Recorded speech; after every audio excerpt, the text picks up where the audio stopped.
Ustaz, ya, masa bila saya bantah Nabi Muhammad? Ustaz tak nampak janggut saya ni? Saya simpan janggut ni Ustaz sebab Nabi suruh simpan. Saya tak bantah. Ustaz nampak misai saya? Misai saya ni nipis Ustaz sebab Allah Nabi suruh saya jaga misai. Saya tak buat simpan misai duduk dalam mulut. Ustaz nampak baju saya ni? Cium tengok, wangi tak? Saya ikut Nabi Muhammad, masuk masjid wangi. Ustaz tahu tak, saya dengan isteri saya paling caring sekali. Pasal Nabi kata laki-laki yang paling baik dengan isteri dia. Saya paling caring. Saya tak panggil bini, saya panggil dia mama, sayang, anja, darling. Kalau depan orang lain saya panggil zaujah, saya panggil isteri, saya tak panggil bini. Saya kemarin ceramah hari Jumaat tu, ceramah di Johor, ceramahnya lepas sembahyang Jumaat. Saya sampai di hotel 11.30. Tengah-tengah duk pakai baju semua tuan-tuan, buka TV, rancangan talk show apa nama atau wanita ke apa ke, duk cerita bab cincin di jari lah, apalah semua. Wartawan juru hebah tu duk tanya penyanyi, pelakon apa semua ni, jadi pula depa pula macam ustaz pula duk cakap kita dengan isteri kita lah apa semua. Satu tu macam mana dengan isteri, isteri kamu macam mana? Saya dengan bini saya bawa bini saya mana-mana saya buat show, saya bawa bini saya. Orang tanya saya apa hang bawa bini, saya kata saya nak bawa bini saya. Nasib baik TV tu TV hotel tuan-tuan. Kalau TV rumah saya tumbuk lama tuan-tuan. Bini.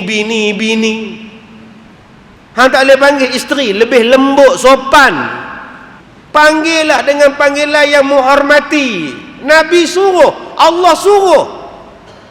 Allah katakan dalam Quran, campuri mereka dengan cara yang baik, termasuklah memanggil dengan panggilan yang menyukakan hati dia. Tuan-tuan dirahmati Allah. Ustaz, saya tak pernah bantah Nabi Muhammad. Saya selawat, saya baca Quran, saya sembahyang malam. Kenapa saya dapat fitnah? Betul. Abang sayang Nabi, abang ikut semua sunnah Nabi, abang ikut semua perintah Nabi. Tapi ada satu benda yang Nabi cakap, abang tak nak ikut. Apa? Nabi kata, berkasih-kasihanlah kita, jangan berpecah belah. Yang tu yang kita tak nak ikut. Nabi kata jangan berpecah belah, jangan bercerai-berai sesama Muslim. Yang tu kita tak mau ikut. Tinggal jauh-jauh hadis Nabi, la yu'minu ahadukum hatta yuhibba li akhihi kama yuhibbu li nafsi. Tinggal jauh-jauh hadis ni. Hari ini kita memilih musuh kita ialah orang Muslim. Hari ini kita memilih tak nak berbaik sesama Muslim. Bukan kata hari ini, berpuluh tahun yang lepas tak nak baik, bergaduh. Akhirnya fitnah sampai pada kita. Yang ramai diperintah oleh yang sedikit. Itulah nama dia fitnah. Yang ramai dikawal oleh yang sedikit. Tak kehina bunyi dia. Khizyun nama dia. Jadi jangan kita anggap Nabi Muhammad ni bila buat ceramah maulud, kita nak cerita Nabi dengan isteri dia saja, Nabi potong kuku lagu mana, Nabi makan nasi lagu mana, Nabi makan roti lagu mana. Betul, yang tu betul. Tapi sampai bila kita nak cerita yang tu saja? Kenapa tak cerita sistem yang Rasulullah bawa? Punya hebat sistem yang Rasulullah bawa. Sampai Allah sebut, wa rafa'na laka dzikrak. Kami akan angkat sebutan tentang nama Nabi Muhammad. Allah kata kami angkat sebutan dia. Sistem dia cantik. Kenapa kita orang Islam, sistem orang lain kita puji, kita pegang, kenapa yang dibawa oleh Nabi Muhammad kita buat bodoh? Baru ni saya pergi ceramah di satu tempat yang duk buat jam. Ni jam ni. Mati-mati saya ingat jam ni Jepun buat. Pergi tengok, loh, sini ke buatnya? Ya ustaz, sini kita buat enjin, di sini kita buat enjin jam, kita buat dia punya besi semua tu kita buat lah. Oh ya. Lepas tu baru hantar ke Jepun dan hantar pasaran luar negara. Oh, Jadi kalau saya beli jam ni di luar negeri, maknanya jam ni buat di sinilah. Lebih kurang gitulah. Boleh tak saya beli kat sini je? Oh, tak dijual ustaz. Oh, tak jual pula. Saya bila dengar tak dijual, Allah. Kalau jual saya nak beli. Nasib baik entah. Nasib baik dia tak jual. Pasal apa? Satu jam paling murah 12,000. Nasib baik dia kata sini tak jual ustaz. Alhamdulillah. Dalam hati saya, kalau saya cakap dah nak beli nampak tuan-tuan. Oh, kami tak jual sini ustaz. Dalam hati alhamdulillah selamat tuan-tuan. 12,000 paling murah. Hak lain-lain tu berpuluh-puluh ribu lah. Saya masuk bilik ni bersih. Masuk sini bersih. Bersih. Masuk dalam tandas bersih. Nak buka pintu dia tulis, nak pam tandas dia tulis, nak buka pipe dia tulis, nak tarik apa nama tisu paper dia tulis, nak pam angin dia tulis. Ya Allah. Saya kata ke abang tu, ya Allah bang, sistematik betul. Biasalah ustaz, kita kerja dengan orang Jepun.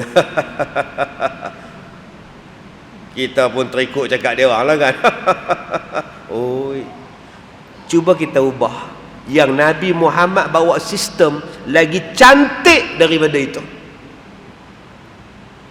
Kenapa bila kita kerja dengan orang Jepun pakaian mesti bersih? Kenapa bila bekerja dengan Nabi Muhammad mai datang masjid pakaian busuk pasal apa? Pasal apa bila pergi kerja kilang Jepun pakaian mesti kemas? Mr. Hirohito suruh pakai kemas. Segak bersih. Pasal apa Nabi Muhammad kata mai kemas-kemas dalam masjid awak tak pakai? Kain pelekat hak tu lah gulung ke atas. Sat lagi sembahyang isyak hak gulung di atas turun ke bawah pula. Hak bawah pula gulung di atas. Seminggu punya kain pelekat. Pasal apa tandas dia bersih? Orang Jepun ustaz dia jaga. Habis tu tandas kita. Kemarin semalam saya pergi ceramah satu surau. Saya buka-buka pintu je. Oh. Aduh. Tutup balik pintu tu. Tutup balik. Saya pergi tandas sebelah. Budak 2 orang masuk pula dah tandas tu.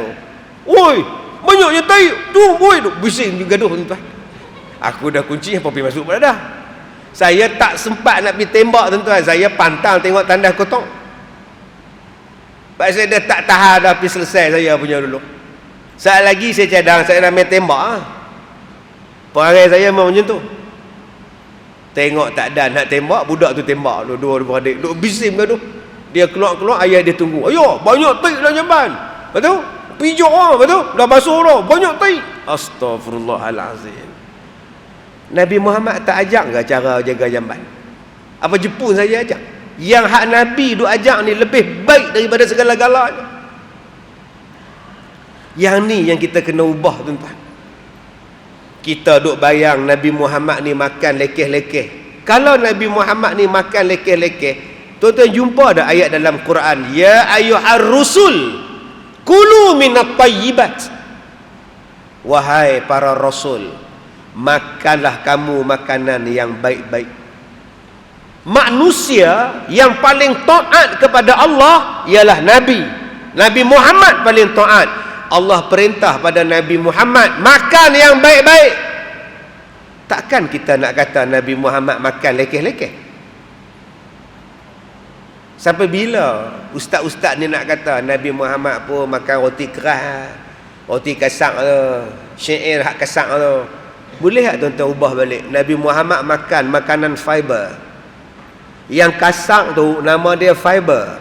Yang kasak tu nama dia serat. Yang kasar tu menyerap darah, menyerap minyak. Yang kasar itulah yang jadikan jantung elok. Makanan yang ada fiber ni lah yang menyerap benda-benda tak elok dalam badan, yang menjadikan kita ni tuan-tuan tak kena kolesterol. Sampai bila kita nak kata Nabi Muhammad pun makan lekeh je, makan sedap-sedap? Tak, cari tengok makanan apa yang Nabi makan. Rupa-rupanya roti kasar yang dia makan, roti yang dibuat daripada serat, daripada makanan-makanan yang melibatkan serat. Kita jumpa roti syair, roti yang dibuat daripada bali, roti yang dibuat daripada oat. Carilah. Sayang tuan-tuan, kita ni dah kena jantung, dah kena kencing manis, baru cari oat. Tengah sihat cari makanan berminyak. Tengah sihat belasah pukul 3 pagi. Siakap 3 rasa. Berminyak, separuh minyak, separuh ayak ke apa agak. Pelan sekali. Kemudian mengadu sakit jantung. Bila ada sakit jantung, Ustaz tolong doa sikit. Dak, sebelum hang sakit, hang kontrol. Ini yang saya duk kaji, tuan-tuan. Sebab tu saya bersyukur saya ni dapat sakit jantung. Saya boleh cerita pula pada orang, jangan buat ni, jangan buat ni, jangan buat ni.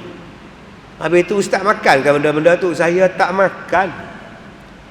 Saya tak makan benda tu. Habis-habis kuat saya makan siakap masak steam je. Saya tak makan minyak-minyak ni, kutia goreng apa, saya tak makan. Habis tu kenapa Ustaz jaga kena jantung? Sebab saya kencing manis. Dan yang keduanya ialah stres. Sekarang saya sedang belajar bagaimana nak menguruskan masalah stres. Tuan-tuan tahu saya boleh berlari sampai tingkat 8. Tingkat 8 saya berlari. Saya tak berjalan, saya berlari tau. Saya pergi Mekah tingkat 14 saya duduk. Saya tak naik lift, saya berlari tau. Habis tu kenapa Ustaz kena sakit jantung? Stres. Terlalu banyak benda yang saya berfikir. Maka saya pun mendalamilah ilmu bagaimana nak mengurangkan stres. Dan dengan itu tuan-tuan, saya boleh cerita pada orang macam mana nak kontrol stres supaya tak sakit jantung macam saya. Rupa-rupanya Tuhan bagi kita satu benda supaya kita dapat benda yang lain dan memberi manfaat pada orang lain. Sebab tu akak-akak kalau nak dapat manfaat pada orang lain, nak beri manfaat pada orang lain, minta-mintalah sakit jantung, insya-Allah.